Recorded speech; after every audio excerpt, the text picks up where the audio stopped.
G'day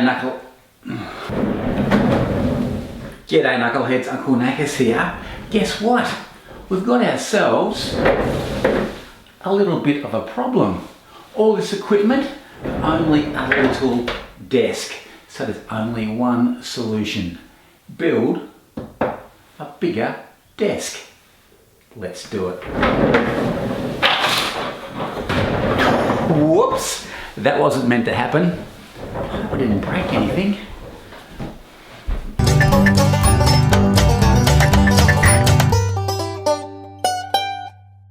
Okay, like I said before, we just have too much equipment on this little desk. Now this little desk is actually our old dining table, which I built about 5 years ago. I did a video on it, you might want to check it out, and I made it out of the scraps from an old chook yard that was being torn down.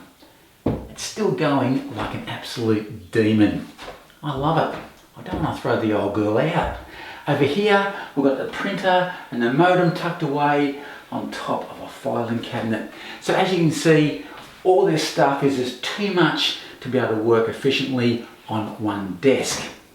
Now this room is actually my wife's home office. So before I went out and built some big heavy industrial rustic looking thing, she gave me a little bit of a brief.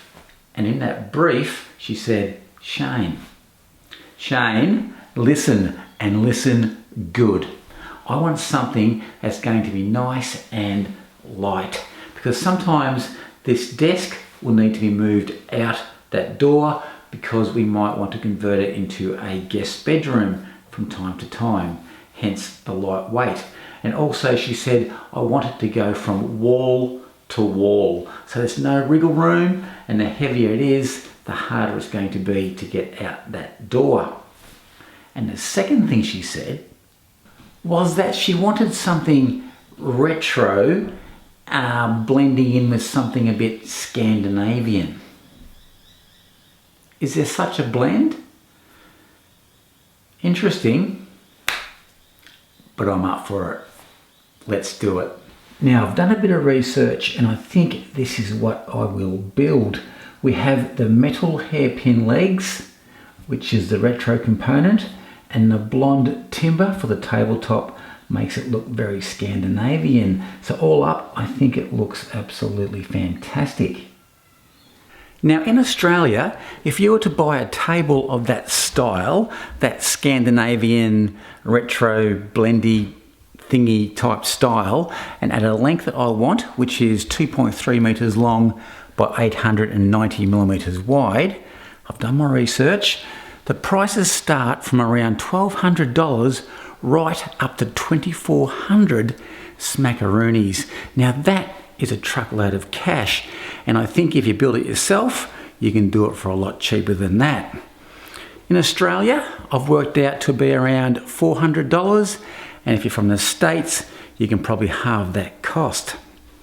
I'll tell you what, in Australia, for building products, we get absolutely ripped off. It's just not fair. Anyway, enough of my complaining. Let's get this stuff together and see how it goes. Should be good. Ooh, that is a good cuppa. Delicious. Now before I start this video, I've got a little confession to make. I didn't actually do a video of the table build. I know, don't panic, don't get your knickers in a twist. The reason, I just didn't have time, but I did take plenty of photos along the way documenting each step by step of the process. And the fact of the matter is that this table build was probably one of the easiest things that I've ever put together, and the end result was absolutely fantastic. So without further ado, let's kick off with step one. All right, step number one, which is probably one of the most critical steps of the whole job, and that is timber selection. I've gone for pine for two reasons. Reason number one, Reason number one is that pine is light, as in lightweight, which was one of the criteria in the brief. And number two, it's also light in colour, which gives it that Scandinavian look. But the problem is, or the issue is that whenever you go to one of those big chain hardware stores, the timber selection is atrocious, as a general rule of thumb. Even though I went for premium grade pine, I had to go through a truckload of timber to get what I wanted. Eventually I did, and I think it turned out quite well. Looks good. Oh yeah, it's also cheaper than hardwood. So there's 3 reasons why I selected pine. Having said that though, there are some drawbacks to using pine, and that is it's not as strong as hardwood, it's not as hard as hardwood, but it is cheaper. Done. Now, as far as the cutting list goes, I'm doing everything in metric. If you need to convert any figures into Imperial, I'll leave a converter in the description box below, so make sure you check that one out. And every board on this job is 2.4 meters in length. The tabletop itself consists of 2 layers. The very top layer consists of 5 boards. 2 of those boards are 235mm by 19mm, and 3 are 140mm by 19mm. Now the second layer, which is there for a bit of strength and also to add the perception of depth, I'll consult with my figures. I have 3 lengths at 65mm by 19mm and 1 length at 89mm by 19mm. But I'll leave all those measurements in the description box below, where it might be a bit easier to digest. Step 2. Now step 2 is probably the trickiest step of the whole job, and even that is an absolute piece of cake. Seriously, anybody can do this stuff. Step 2 is where we're joining all those boards together to make the tabletop, and we're using a biscuit joiner to do that job. Now the biscuit joiner is this tool which you can see now, and I'll show you how to use that tool as we go through the video. Now the first thing you need to do is to lay all of your top boards out. Now mine are in order of 140, 235, 140, 235 and a 140, and the reason for that is just to have a bit of contrast. Once the boards are laid out, on both edge boards mark along in increments of 300mm, which is roughly a foot, along the entire length of the board on both sides, and then grab your level or a straight edge and join those lines up across your tabletop.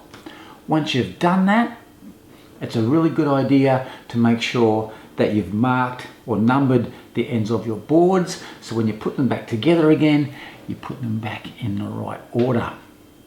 Righto, now that all the boards have been marked, it's time to cut the grooves, which looks like this, into the boards using your biscuit cutter.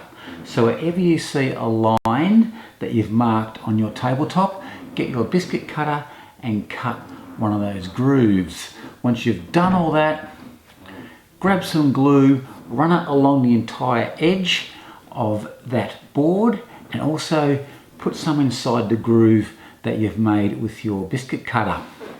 Then grab your biscuit, which looks like this, place it into that groove, and then simply line the boards up, pencil line to pencil line, and then grab your clamps and clamp the whole tabletop together. Now, to ensure that the tabletop doesn't cup during the clamping process, it's a good idea to weight it down until that glue dries. Now, if all that seems a little bit tricky, don't worry about it, because only last week I filmed a video on how to do exactly what I have explained, step by step and in much greater detail. So I'll leave a link, which will be over there somewhere potentially. Just click on that and that will take you through the whole process. Check it out. So as you can see, it's now 24 hours later, the glue has dried and the tabletop is now in one piece. It's an absolute beast. It's huge. And as an added bonus or an added feature, what I did was when I positioned my biscuits on the tabletop, I put them in such a position so that when I cut the tabletop to length, that biscuits were exposed on that end grain. I think it looks really good. It's not compulsory that you do that, but I did it and I like it. What do you think? Now, speaking about cutting the tabletop to length, it's an absolute piece of cake with your trusty old circular saw. All you have to do is to get a straight edge, and that can either be an old level or a piece of timber, and just simply clamp that down to the tabletop and then run the circular saw fence up against that straight edge, and you'll finish up with a beautiful, clean, straight cut. And if that still seems a bit tricky, just go back to that video that I posted a link to earlier, and that shows you the whole process in more detail, step by step. Do it. Now, with the tabletop done, it's time to work on the underside of it. And the first thing we need to do is to run a perimeter board around all four sides. And the reason for that is twofold. The first reason is that it gives the edge of the table a bit more strength. Not much, but a little bit. And number two is that it gives the illusion that the tabletop is actually twice the thickness than it actually is. It's a bit of a trick, but it works really well. Once that perimeter board has been glued, screwed and nailed down, for a bit of added support, just attach a couple of cross braces. The tabletop is then done, and now it's time for the exciting bit, which is attaching these super cool retro gloss black hairpin legs. I absolutely love them and can't wait to screw them on. To attach the legs, it's as simple as this. Just get the leg, put it or place it on the corner of the table and then just screw it on. How easy is that? Like I said, this is the easiest table I've ever done in my entire life, and it looks absolutely amazing. Win-win. You gotta have a go at this. Alrighty, the tabletop is now done and the legs are attached. To finish the project off, all we need to do now is give it, the tabletop, a really good sand. Once that's been done, then I'll give it 4 coats. Yep, 4 coats of clear satin varnish. And the reason for the 4 coats is that I want a super smooth finish. Between coats, I gave it a hit with a 240 grit sandpaper, and then after the final coat dried, I gave it a hit with a 320 grit sandpaper. And the end result is a super silky smooth finish, and I just wish that I had have had that Feel-O-Vision invented. I've got to get around to that. And with all that, the project is now done. Great tip, knackers! Now all I need to do is to remove those legs and get this tabletop into the office and get it all set up. Let's do it.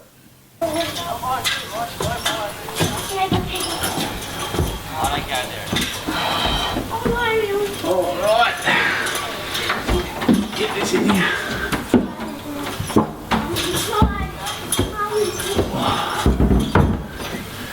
Thank God for extra high doors. That paid off.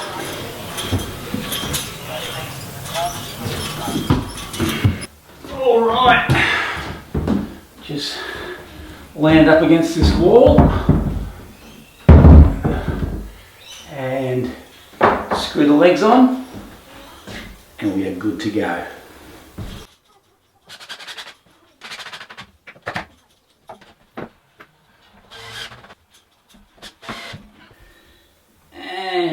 just screw this last leg on.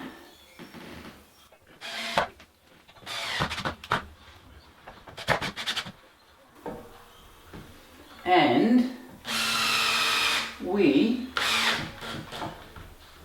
are done. Okay, let's stand it up. Okay, let's cross our fingers. Okay. That's it. Tight fit. Whoop, I need to put the blind up a bit. Look at that. Beautiful. But now I'm trapped. Hang on a sec. Get out of it. How you going? Alright. And now just slide this back.